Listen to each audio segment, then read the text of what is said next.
Hi everybody and welcome to the latest instalment of CGY Conversations with. My name is Avril Keating and I'm the Director of the Centre for Global Youth. Today I'm joined by Dr Sarah Pickard, who is a Senior Lecturer in British Politics and Society at the Université Sorbonne Nouvelle. Apologies for my French accent in advance. Oh no, I'm not going to go any further, just even that was enough of a butchering job. Sarah is a researcher in youth studies and with a particular focus on young people's political participation. And I first came across your work, Sarah, when I was reading your book on politics, protest and young people, political participation and dissent in 21st century Britain. And this plays a really important role on my reading list for one of my modules. So thank you for me and for my students for giving such a comprehensive historical and contemporary view of youth political engagement. So welcome today. Thank you so much for joining us. I'm really glad to be here. Okay, good. Thank you for the invitation. So let's start off with this very simple question that I always start with. Tell us about your research. What are you working on at the moment? What am I working at the moment? So at the moment, I'm working on young people as environmental activists, as part of the climate strikes and Extinction Rebellion and other movements, trying to understand how, why, when, what are they doing, and also the repercussions because of what they're actually doing and how does that unfold in terms of political policies and the demands that are made through the different movements, and whether it's actually going to come to it and hopefully move along the line to not only kind of demystify and understand it, but also to hopefully try to encourage governments, politicians to take into account young people's voices, wishes, values, and see them as valuable citizens, etc. So to go all through the line with that and trying to understand, trying to conceptualize a bit more how they're doing it, the kind of repertoire of contention, to try to give it more of a systematic or more methodological analysis of it, and also to try to understand the values, what's going on behind it, why are they doing it, why are they taking to the streets, how are they doing it through their lifestyle, how are they doing it, what it means to them to belong to a movement, all the different emotions that are involved, because a lot of from the people that we've interviewed show that there's loads of different emotions going through it, through grief regarding the environment and mourning and fear, and then it moves to anger with politicians and power holders not doing appropriate or enough about it, but then the kind of joy and the pleasure of participating with other like-minded people. A lot of the interviewees have talked about, the feeling of having felt alone before and the pleasure of being with other people, not like-minded, but also feel concerned and bringing in new people as well. But also, the feelings of solidarity and that the feeling of being able to do something positive about the global warming, climate change, climate crisis, etc. So there's an awful lot to go to look at, to understand, and who is participating, to kind of look behind the headlines that it's white, privileged, middle-class students, because it isn't. Only that, of course, we don't have enough information about that. That's quite tricky to get hold of.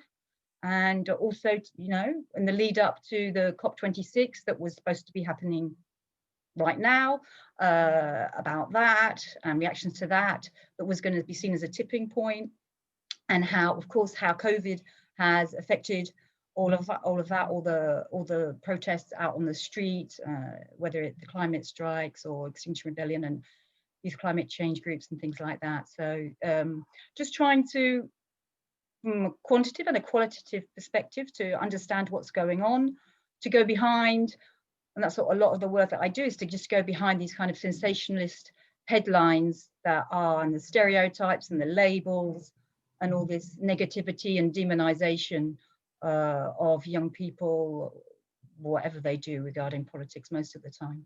So I see, much like you, much like me, your research is inspired by annoyance at a media headline. That's what I find. A lot of it, because I work on contemporary. I've always worked on what's happening now, or trying to work out what's happening now and try to understand it and explain it and yes, to go behind all those, the media kind of hyperbole and stereotypes, and most of the time just negativity regarding young people and their all forms of political participation. They don't vote enough, they don't vote the right way, they this is not me, huh? Or they are, you know, they're skipping school, or they're not really interested, it's just an excuse, or they're just taken in, they're just mugs, they're just empty vessels being filled up, and they're all the stuff about being too young to be reflexive, to think about it and to know about it and genuinely want to do something about it. The people that we've interviewed are like very deeply reflexive about it, very emotional, and they really think about it a great deal. They're not just repeating what they've heard, and but they know what the mainstream media, or not all sections of it, are saying about them. And they're fed up of being all these negative portrayals where, you know, that are very simplistic labels, be it generational labels, or just being about young people and politics.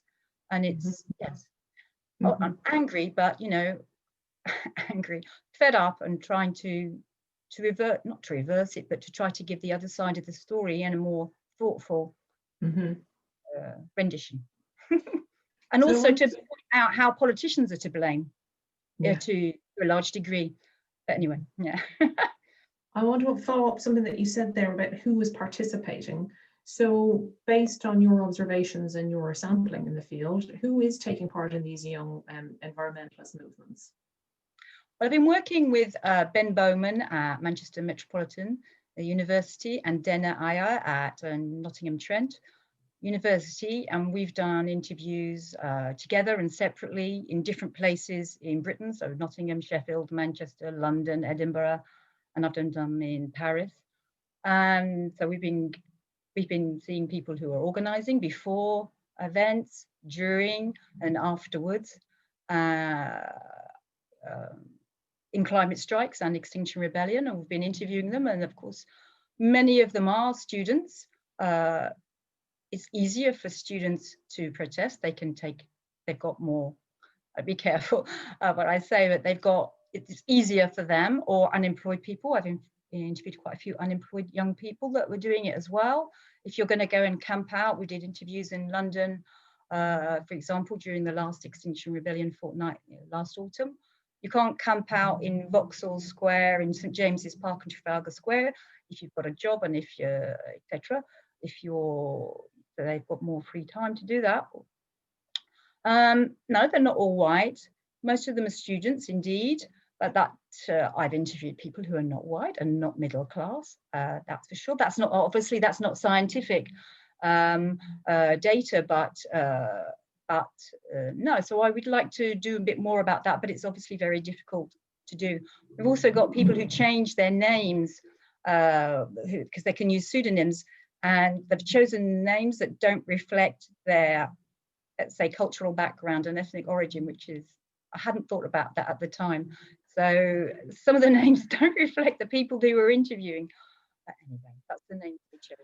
I had that on a project, on a pilot that I did, and where they did a lot of gender swapping of the names, or would call themselves like banana. And I've decided I'm never giving the students the power again, because we can't anonymize them, and it's so impossible to convey what we do when we're talking about banana. So they were very entertaining, and they were great fun, and they were very imaginative, but unfortunately they were very difficult to actually use in practice. So no, that's right. Or that when you're reading the write-up about it, people might focus on the pseudonym and not take the rest of what the actual person said. That's fascinating. Yeah, exactly. So it undermines them. So I'm taking back the power. There are limits to how much I'm going to empower students from here on in. Anyway, I digress and interrupt. So why do you think it's so important for us to be looking at youth environmental activism right now? Well, obviously, since the second third of 2008, when Greta Thunberg started her first climate strike in Sweden, and then came along just soon afterwards, Extinction Rebellion, both reacting to the IPCC report from the United Nations about climate change and the importance of reducing carbon emissions. There's been an increase since the end of 2018 going through, and it's interesting because it's young people from different ages. What's interesting is that you've got school students, university students, and other young people who are unemployed or working all through the range, who are taking part together and for the same thing. So it's rare to see such a wide age range of young people and different statuses taking part on one particular issue. It's also really interesting because it's not specifically related to young people per se. So it's not about educational matters. It's not about EMA. It's not about tuition fees or whatever. It's and that's important to think about because only half of students go into higher education. So that's important to think about that. It's not everybody that's in higher education. We often forget about the other half. So you've got young people right through different age ranges participating about one thing, using different methods, but also they're obviously holding power holders, whether it's corporations, but mostly politicians, to account. And they're saying, listen to our voices. And so they're aware of the fact that they're not being, or they weren't being listened to, and that they're taking responsibility themselves to try to get the politicians to act, but not about something about education. So it's interesting for all those different reasons. The fact that so many young people are involved, that obviously that's difficult to measure, but and it's being over a sustained period for going on. It's not just a flash in the pan, it's going on and it's carrying on now to the second year. And so it's sustained, that it's different people, that we have both the combination of online and offline, and that we've seen, of course, that it has had an impact to a certain extent, both in the ways that politicians react to it, whether it's sycophantic lip service from various politicians around the world. So it's interesting reactions to that, because if we have to look at the whole loop, it's no good just looking at the activism if you don't see about the impact. And so, you know, you've got politicians who are either saying, oh, I won't name names, you're marvelous, you're the voice of our generation, you've woken us up, you're conscious, you're our conscious, we admire your young generation, and then don't do anything. Or in Britain's case, introduce the climate and environment emergency, but on what after that? And so, as it follows through, how these young people who believe about it passionately, because we know about how values are changing from work by Henn and Sloan about cosmopolitan values, etc., and post-materialist values, how that's going to evolve with this current, young generation, this kind of period effect on them. Are they going to get more angry with politicians, more disappointed, and so maybe not vote? So what happens as we go through it? And are they going to be blamed, young people are going to be blamed for being apathetic because they don't vote, because they feel dispirited, because politicians are not reacting on it, or just paying lip service? And then you've got, on the other hand, politicians who are, much more enthusiastic and sympathetic to it. But what's actually happening in concrete policy terms in the long term, in terms of voting, protesting, and attitudes towards politicians, policy, power holders, and things like that. Whether there'll be more radicalization of young people, whether it will dissipate, but more generally, how attitudes to politicians will evolve, knowing that there are very low levels of distrust, mistrust regarding politicians in Britain at the moment, but elsewhere as well. So, the repercussions going forward. That's really interesting and very helpful, actually, because it made me think very differently about the protests and understanding their significance beyond, well, we need to fix the climate problem, and to understand how it fits into understanding youth political participation and why this is different. So thanks very much. If you don't mind, I want to take you back to your book now, which I mentioned at the beginning. First of all, congratulations on giving birth to a book. I'm sure that was harder than producing your children. And a bit longer. So tell us a bit about the book and why you wrote it. All right. Okay. How long have we got? So I'm in France, and when you want to become a professor at university, you have to, there's a process where you have to do what's called the habilitation. And the habilitation, if you like, you have to produce a monograph about your specialist subject. That's kind of the pinnacle of your research so far, what, you know, the book. And you also have to write a dissertation of 100 pages about your research as well, about why you picked that subject, how you've evolved as a researcher. It's a reflexive piece of work. It's really interesting to do. It's something that you think, oh gosh, that's a lot to do, but it's a very interesting process as a researcher and as a human being as well, to think the path that you followed, why you followed those paths and what you've done. So basically the practical reason is that, you know, I had to write a book. It became a lot longer than I originally intended because of this thinking about it, making the different links. So that's the practical point of view. But it's also because, well, you know, you arrive at a certain age and you think that you might have actually understood something at last and you've got a grip of it, because young people's political participation is so vast a subject. And for people who are doing research on it, you can just think this is a never ending, because it ricochets through different disciplines and fields. So, you know, political sociology, youth culture, political science, sociology, youth studies, and that's enormous. So in the book, I tried to write the book I would have loved to have had myself when I started out doing my own research. And I don't know, I would have liked to have seen a book like that. Back in 2007, there was David Marsh books with Thérèse Auto and Sue. And that was very helpful at seeing, along with the work by Matt Hand, about how seeing that you can't just look at votes and turnout. You have to do qualitative interviews. You have to go behind this data that isn't always reliable, because election data is not reliable. We don't know really how many people vote. We don't even know how many young people are registered. So to go behind that and to try to understand what's going on, try to digest it all and make it something clearer for people doing work on that research or on students, but also to make these links between different fields and disciplines, because you can't, because very often in research we're in like these, we go into, as researchers, don't we, we go into niches, we specialize, and we're encouraged to specialize and to know, and then we don't kind of zoom out and have a look, an overview of everything and how everything is linked.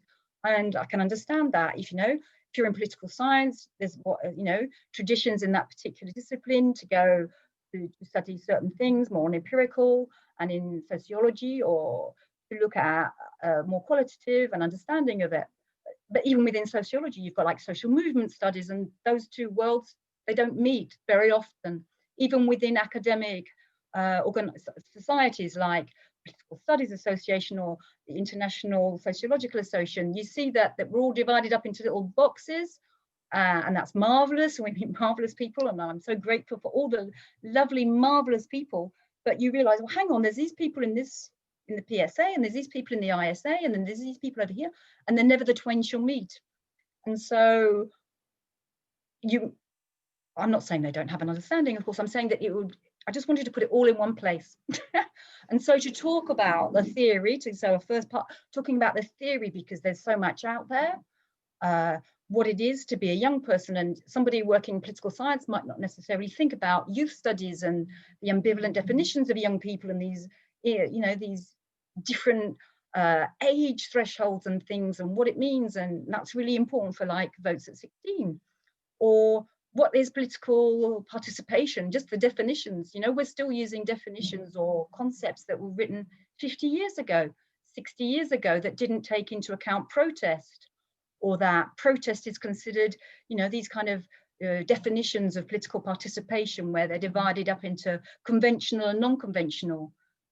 Really, today, can we talk about unconventional political participation as, protests? That's just, for me, it's anachronistic now to talk about like that. And it also kind of stigmatizes that kind of political participation. It's not traditional, it's not conventional. And of course, as young people participate, if they take part in protests, it's unconventional, it's non-traditional, it's non-institutional, and so it's kind of worth less, or even worthless.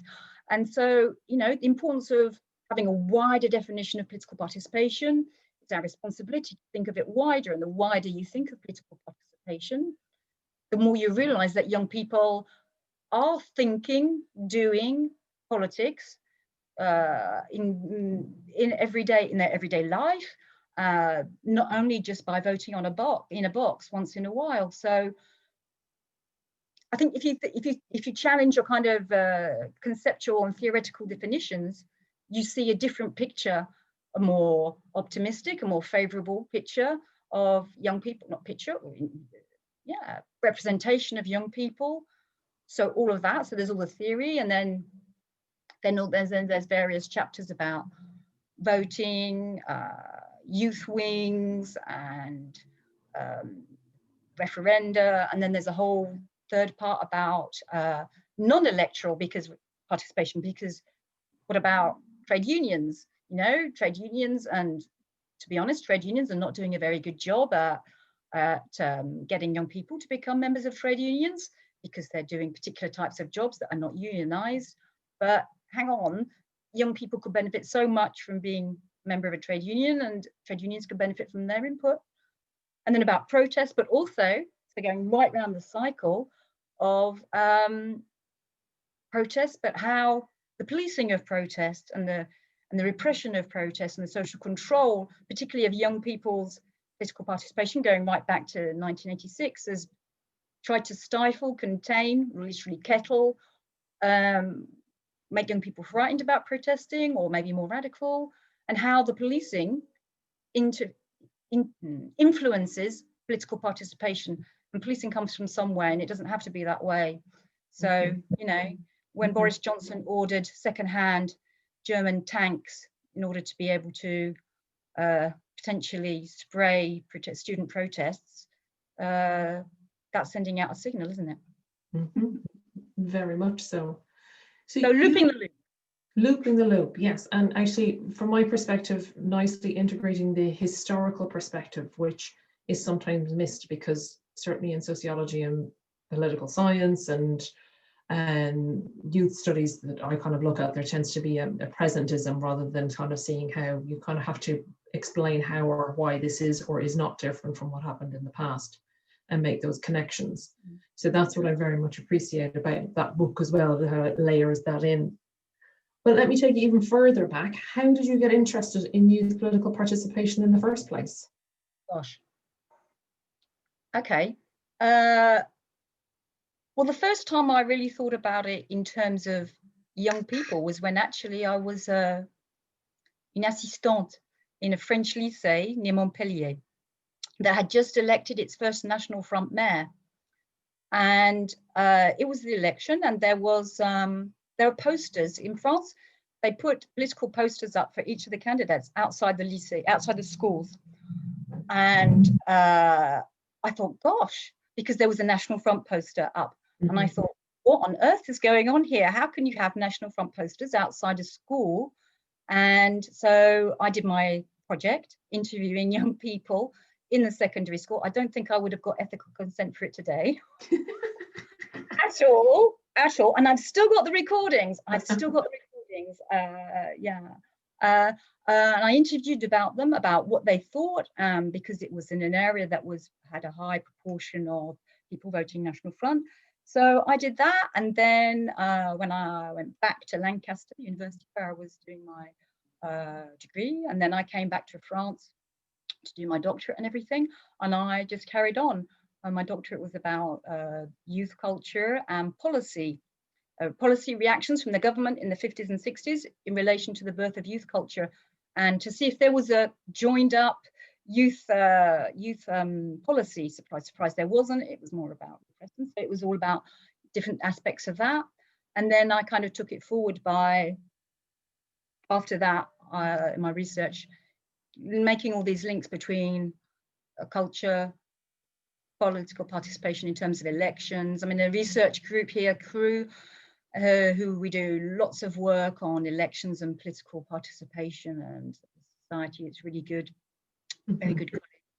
And so, yeah, it carried on from there. And then things evolve and they just become ever more interesting. And and the play, yeah. So you weren't a youth activist yourself who continued? No, I wasn't a youth activist. Mm-hmm. Okay. I think it's really important to point out as a researcher, it's something that I'm often asked about. No, when I go along to things, I do not participate, I observe. Mm-hmm. Yeah. Well, no, maybe when yes, actually, that's not true. When I was younger myself, yes. But, you know, nowadays, no, I don't have any visible signs of anything. I think it's really important not to look like you're participating and to make the difference, because researchers working on protests are often accused, I'm not saying that you're doing that, about, you know, not being objective in their approach. And I think it's important to not to say well done, good for you, and things like that, just when you're interviewing, and that to be as neutral as possible and not to give your own opinion, because that obviously influences how the people you're interviewing, you know, that how you're interviewing answer, and that, you know, and that's obviously very difficult when you're interviewing young people, some of whom are under 18, some of them whom are preparing to go down to London, and discussions about being arrested or not, being an arrestable. And so, no. Mm-hmm. That reminds me of, have you read Hilary Pilkington's work? Yes. Yeah, on the ethics of those sorts of things. It's actually not usually a problem that I face in my own research. The only time it's really come across in my work is when discussing about how researchers, sometimes they're young research assistants, deal with when a participant expresses racist or sexist or generally terrible views. And then I just try to drill into them. It's not your job to fix these people. It's your job to record that such views exist, because to not do so is negligent. But if you feel unsafe, get out of there. But not your job to fix it.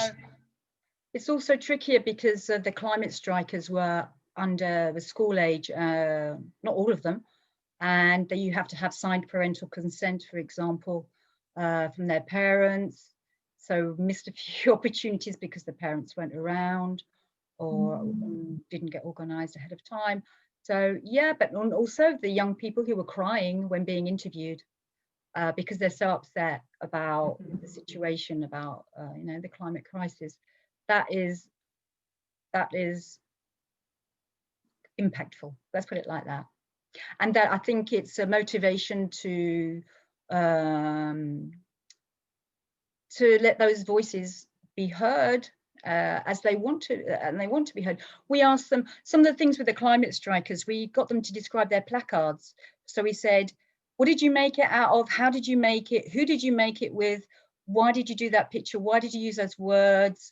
Ben Bowman's been doing some more in-depth research about that side of it, and it was enlightening, because it sounds something kind of superficial. Tell us about your placard, but an awful lot of thought had gone into it. And what are you going to do with it later, and things like that. And we asked, who would you show your placard to if you could show it to one person, you know? And so the younger ones would say politicians, and the older ones would talk more about corporations and family members and things like that, or making placards secretly in their bedrooms because their parents didn't approve of it, but, you know, about trying to bring round those older generations viewpoints.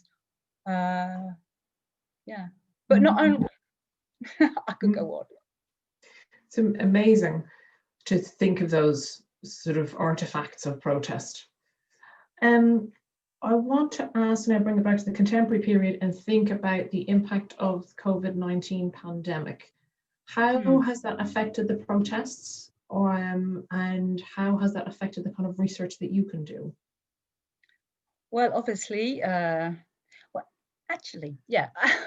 obviously it's affected the COP26 that was supposed to be happening now. It's affected the Extinction Rebellion, and it's affected the climate strikes. And so the kind of momentum that was there, and the critical mass and the building up and the things like that, has obviously been diminished, whilst participation that's my cat, sorry.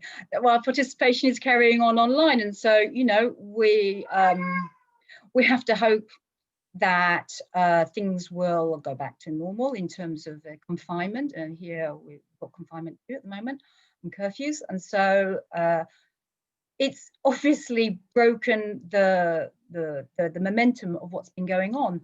It means that it's trickier, obviously, as me as a researcher, to do interviews. I was planning to go back and interview the people I'd interviewed last year in the climate strikes and in Extinction Rebellion. That's not happened. I was going to go to COP26. That hasn't happened.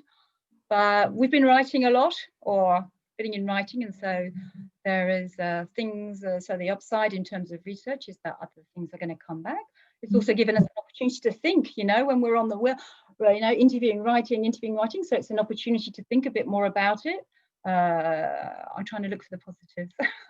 But yeah, we'll have to wait and see. But I think what's really interesting, we saw about like Black Lives Matter, and we've just seen in the American elections where the turnout was an all-time record for young people, that the participation carries on electorally and non-electorally, and that they're fired up.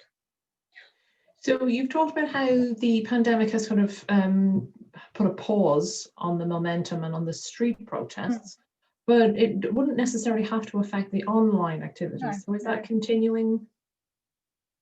Yes, it is, of course, but it's not the same, is it? Because when we talk about the protests and the solidarity and the meetings and meeting up, the kind of joy and the pleasure, the positives about actually being able to do something is not there. And also about having an impact, because, you know, because they're not just protesting to protesting, there's an end goal in it, and having the policy changes, and why everybody's thinking about Brexit or now confinement, what's happening regarding the original demands or wishes that have been made, and not much is happening. So, you know, it kind of, in terms of impact, that's not really happening, is it? Mm-hmm. And in terms of the impact of young people, because if I do, sorry. No, go ahead. Because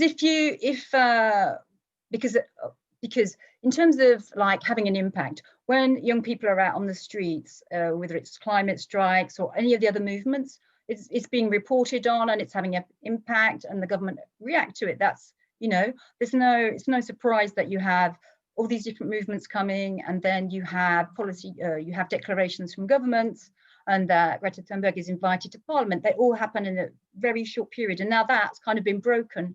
And so when it's not visible, when it's not on the streets, it's not reported on, and people don't, politicians are not reacting to it, and so it's kind of overshadowed it, as well as all the other problems that young people are going through that are often neglected.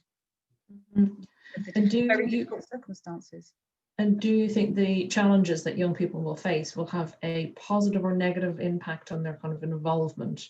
Will they, I don't mean this in a dismissive way, but sort of their attention get derailed to other crises, and that will sort of damage the environmental movement? Or do you think it's just they're biding their time? Well, I'm not saying that nobody's doing anything. I'm just saying that the being out there is all part of the being disruptive or having an impact. So when we go back without confinement and all of that, what will the impact act? Well, that's what we need to find out, don't we?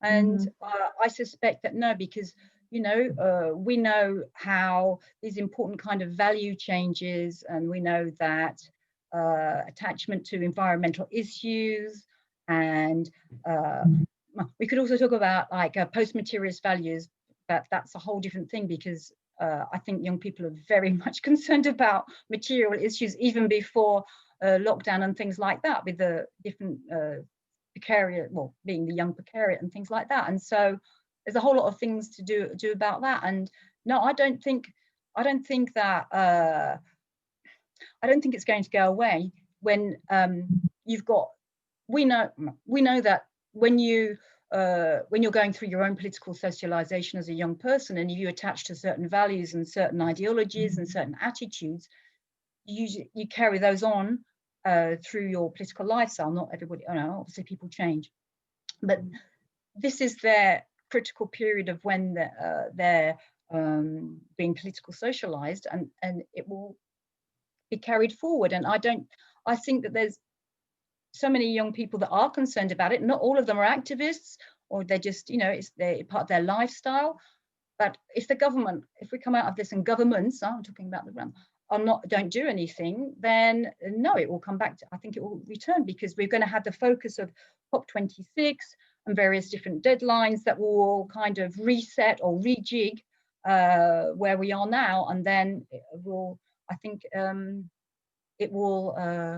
not reignite, that's not the right word, will gather momentum again, and heading towards that point. I think these organizations, these movements are very good at their own political communication through different means and whatever. I think one of the issues is that, for example, in Extinction Rebellion, to what extent it becomes more radical. We've seen different actions this week, but it's from older people, and most, the attachment that the young people have taking part in those movements is peaceful, kindness, non-violent disruption, and non-violent disobedience, and so non-violent direct action. And one thing that could kind of disrupt that is that if there's more of an encouragement to become more radical, be it hunger strikes that they talked about, and things like that, or whatever, that might put some people off, that doesn't have the mass appeal of peaceful kindness, because many of the people that we interviewed talked about the importance of being non-violent, kind, especially faced with the kind of symbolic violence and real violence that they face in their everyday lives, and that they wanted to live in harmony with their own values and their way of life, and that so that's something to keep an eye on, and it was also, as these young people that started their climate strikes when they were 14, 15, 16, and going older, I've interviewed people who, this is in Paris because I can't go to England, have gone like from being a climate striker to being in Extinction Rebellion, and faced with what government inertia on climate crisis, have become black box, have become kind of anarcho protesters, and far more radical. That's in the space of now a year and a half, because it's not enough. That's still a minority. Yeah. No, that's a tiny minority, obviously. That's a tiny minority. Yeah. But I suppose what my question was really about, we know the salience of issues changes over time and can wax and wane, but what you're suggesting is that environmentalism is a baseline and it's here to stay for this generation. Oh, I think so, absolutely. I think also not only because those movements are very good at talking about it, about the urgency and the need to act. There's this relationship between young people and politicians that has become so crucial, because they're not just protesting to protest. They're not protesting against something, they're protesting for something. And as long as that for something's not done, and as long as the narratives around it are so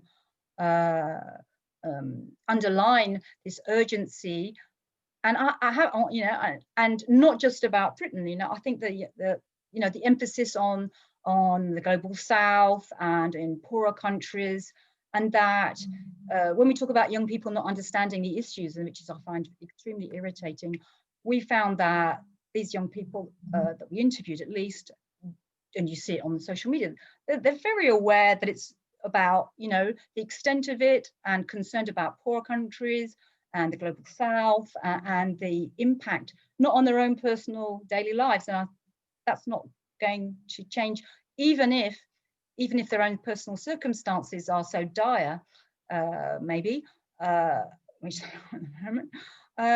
No, I think it's here to stay, and I think we're going to see more kind of diversification, creativity. We haven't really talked about the kind of the creativity, the imagination of artistic forms of expression through protest and things. What I've written about, like do-it-ourselves politics. I should have mentioned that before. I'm a bad author. About taking things into your own hands. Because when I talk about do-it-ourselves politics, DIO politics, it's young people coming together, not necessarily only young people, that are like circumnavigating the political system because they prefer these kind of fluid, with internal democracy networks that are not, top down and doing things themselves. So they're learning. We talk about learning by doing. They're learning by doing how to be political activists, how to use their agency, and how to have an impact, because they've seen that they have had an impact, even though it's only moderate. And so that's not going to go away. They've kind of discovered that their agency, or that their voice, because it's a word that they talk about themselves. It's not just researchers that talk about voice. They talk about, we want to have a voice and we want our voices to be heard. So we're doing it ourselves. So we're going outside, but trying. And what's interesting is that, so they're acting outside of political parties and things like that, but trying to have an impact on politicians and policy. And this kind of, this harnessing of their agency, or this discovering that they can have an impact, and they're not just, immature, without any reasoning on the things that they hear about from certain sections of the media or politicians when it's about voting 16. That's just not true. And so once you've got that, just like elections, the younger you vote, the more you vote. The younger that you kind of become politically active and have this political awakening and a feeling of belonging, it will carry through. Not for everybody. And I'm not saying that everybody, I'm not saying that all young people are interested in the environment, but we know just in terms of values and things like that, there's been a profound change, and we'll have to see how that carries through. But, it would. Yeah, I always want to push back and point out the number of young people who are not apathetic, they're alienated from the system. Oh, yeah. And who aren't able to articulate their views or have no interest in doing so, as I experienced when I the range of views that I collected while interviewing young people about Brexit. So you had some who were very articulate, far more informed than I was, the most amazing example of informed youth, and then others who were completely alienated. It was no concern of theirs because it wasn't part of their lives. They had other concerns to focus on, and had no understanding of why they should respond to my questions and do my work for me. So it was a nice reminder, as in most of my projects actually, you have a range of those who are very engaged and those who are completely disinterested.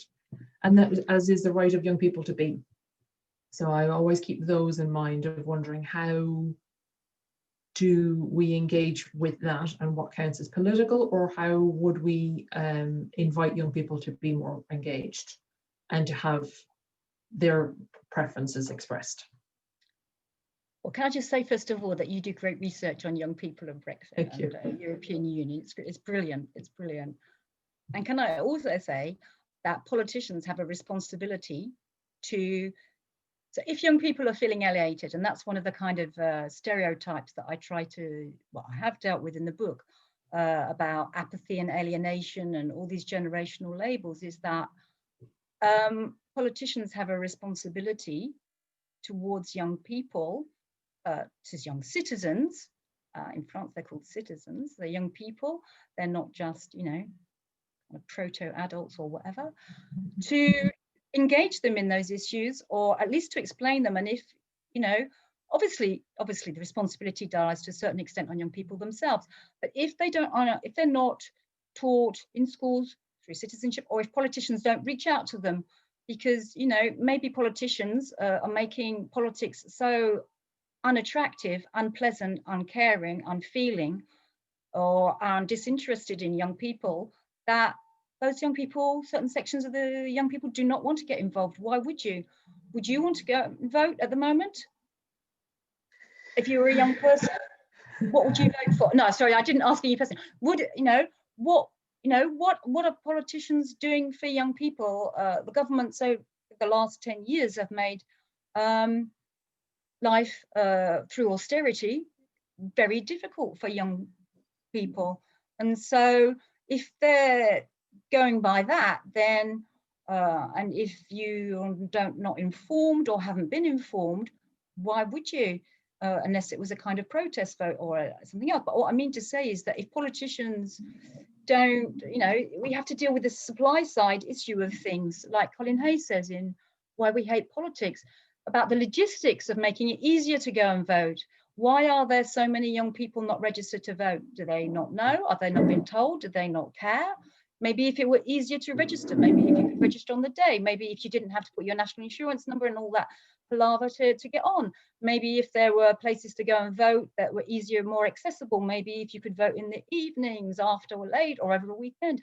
Maybe if you automatically received a letter, like in France, when you're 18, you receive a letter from the town hall inviting you to come along and to learn and to register. There, you know, maybe if you, I should stop, otherwise I'm going to get carried away. But there are so many in the book. There's a whole list of ways in a lovely table about kind of logistical, but also moral ways of encouraging young people to be part of democracy.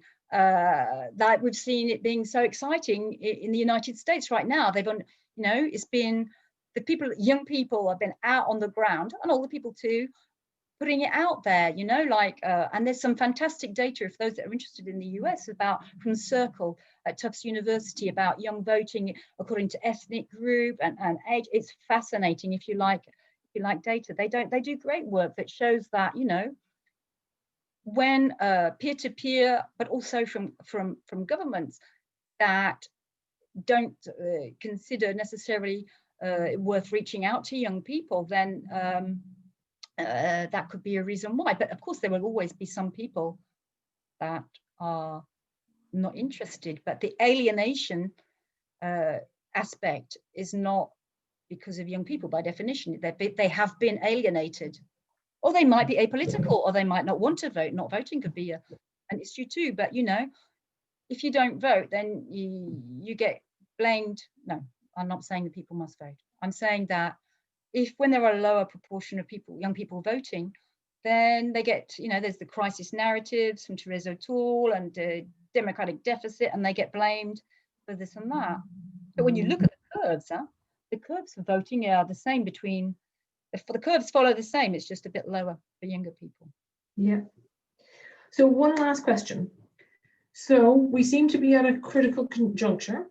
What do you think we should be researching next? What are the hot topics that are urgently needed that we need to understand more? I think we need to understand, and we've just seen this in the United States, and we see it also regarding protests. Who's doing the protesting? It's really hard. It's hard research if you haven't got a nice research grant. Who is doing this research, and also who's doing this research?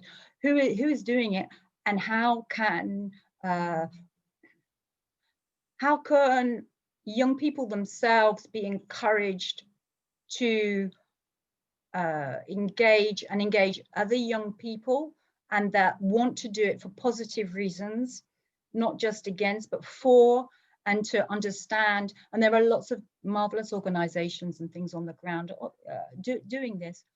But for us to understand, also to take into account the half of young people that don't go into higher education. What about all them?